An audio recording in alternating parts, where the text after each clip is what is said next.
let's talk about genre in Harry Potter. For me, I think the most interesting question about Harry Potter from a literary standpoint is what genre is it? Which might sound funny. You'd say, well, it's generally fantasy or fantasy children's fiction or something like that, depending on how you combine your categories. And if you're just listing certain elements, well, it is. But even then, what kind of fantasy is it? That's the kind of question I'm asking. What's really going on underneath the surface of this generic middle grade to YA fantasy? Well, look, you could say it involves children who leave normality for a fantasy world, a magical world. So it's portal fantasy.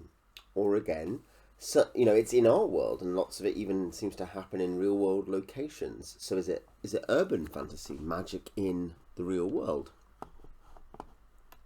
Well, I think this is what I'm going to say. Is I'm going to say what Harry Potter is in terms of genre, in my view. And I'm then going to explain why I think this is perhaps J.K. Rowling's biggest achievement with the Harry Potter books. That's what I'm going to say. So first, the first 4.5 books in the Harry Potter series, I've got the first 3 here. I think they are first and foremost school stories. That is the genre they primarily are. I mean that as a whole genre. Though there are fantasy elements, and obviously they are fantasies, but the particular point is structurally, genre-wise, the format of the books, the tropes, and the way the plots are structured, those things are like the classic school story. Harry goes to school, he kind of wants to go to school, he's waiting over the holidays, he goes to school, he has challenges at school, he has to balance classes, well, maybe Hermione has to balance classes, social life, sports life, romance, pressure from teachers, all those kinds of things, and he has to combine it with some other kind of problem that is maybe connected to school life but at right angles. In that sense, Tom Riddle's diary is right angles to normal school life. It's not completely detached as an example. And when you look at the school story genre and the closely related British children's adventure genre, you can see that that is the standard way that those work, depending on the exact context of the story. You look at Mallory Towers or Billy Bunter or The Worst Witch, another fantasy school story, or The Demon Headmaster, or even Roald Dahl's autobiography or semi-autobiography Boy. You look at any of those, the complication may be something fairly trivial. It might be an upcoming sports match.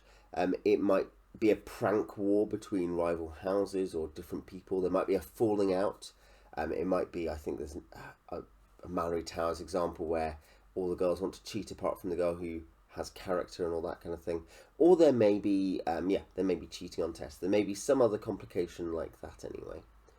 It doesn't matter what the complication is or the particular challenge that's at slight right angles to school or emerges out of the school situation. The plot is structured around the school year. Particularly, you might have beats based on the seasons, the terms, the set of the school year. And the incidents sometimes are around general school life and sometimes around something separate but connected. There are strange visitors in the neighbourhood might be another classic school story incident or complication. And that maps to most, I think, of the first 4.5, that's the first 3 Harry Potter books. They all start as, what happens is Harry goes to school. That's how it starts. Harry goes to school, he catches up with his friends, he might have to get ready for the school year by going to the shops or something. Then some problem or mystery emerges that slowly unfolds over the course of the school year, using school festivals and particularly important sports matches, things like that, to frame the story. And a very obvious example in that is Prisoner of Azkaban, where Harry is playing sports when the Dementors come up and try to see him, and he collapses due to that. So the school year and this very important hobby is used in juxtaposition with this other problem that's emerged. And the particular spin on the mysteries is that they are fantasy mysteries, magical mysteries. That's the unique selling point of Harry Potter over those other ones on the whole. And now it's worth saying, actually, and this is kind of where I want to develop this general point about genre in Harry Potter and how Rowling uses it, that the Harry Potter novels always start as portal fantasies. They always start with Harry is in the normal world, our world, and he undergoes a transition journey There's a moment where he goes through the arch into the cave, as it were, and he faces specific challenges so that he can reach Hogwarts. And that's interesting because the portal is not just to the magical world of Wizarding. This is an important point. The magical world of Wizarding is, in some sense, the location, but actually Hogwarts is, and Hogwarts is part of the Old English boarding school, private school system.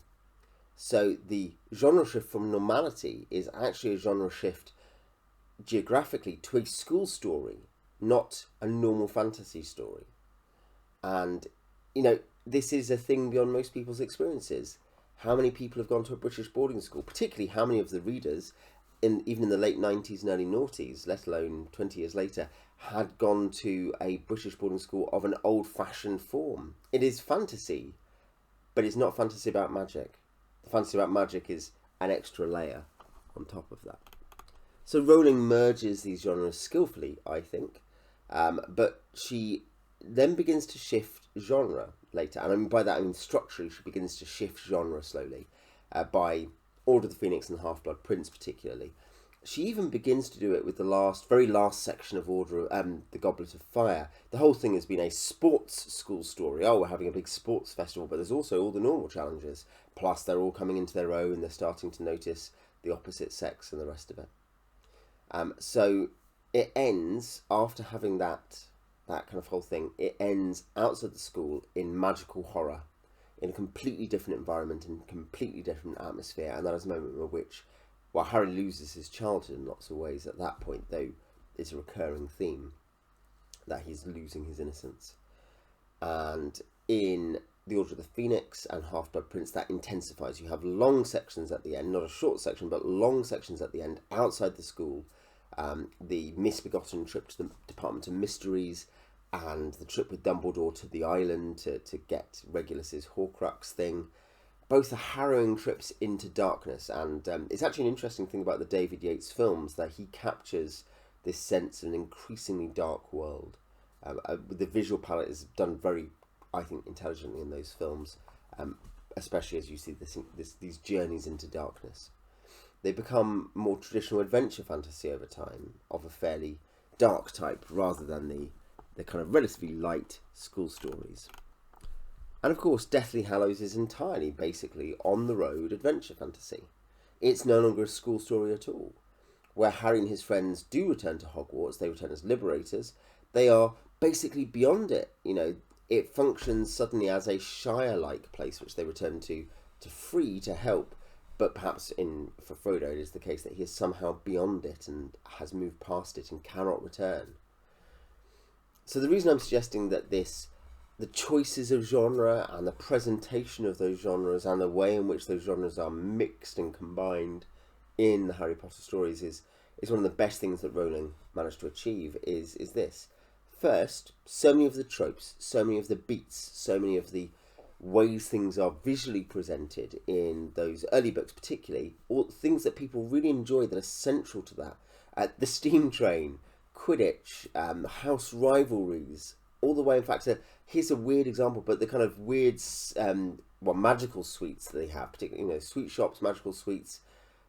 That's a really odd thing when you think about it, to have as almost a major regular feature, except it's referring to the idea of the wonderful pilgrimage location in school stories and children's adventure stories of the first half of the 20th century in Britain. Just read Just William. There's an entire story, in fact, about how William ends up finagling himself into being the kind of locum manager for a sweet shop. Sweets are these wonderful things. You see it in Narnia, of course, Turkish delight being brought in. And I know all of this is very unhealthy and I'm not sure it could be approved of anymore. But that very much is drawing on that genre. Even the sweets, even the foodstuffs involved draw on that genre. The whole world is based on that, on those, particularly the school story, but also children's adventure of the first half of the 20th century in Britain. But it's then also those tropes that begin to be warped and inverted and upset in the last few books.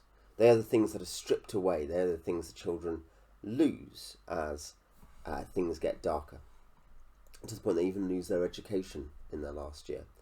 It's the transition from the fantasy land of the school story to the reality of a dangerous adventure fantasy that frames the stakes and tells us what the stakes are: the loss of childhood in return for the defeat of the evil one. As much as the skillful mystery plotting, and the books do, I think, have very skillful mystery plotting, more or less from the first book through to the last book, as much as the empathetic character work in the later books, the success of Harry Potter, I think, is based significantly on her use of genre. What do you think? What do you think are, if you like Harry Potter at least, what do you think are the strongest bits? What do you think about what I've said about genre? Tell me in the comments. Until next time.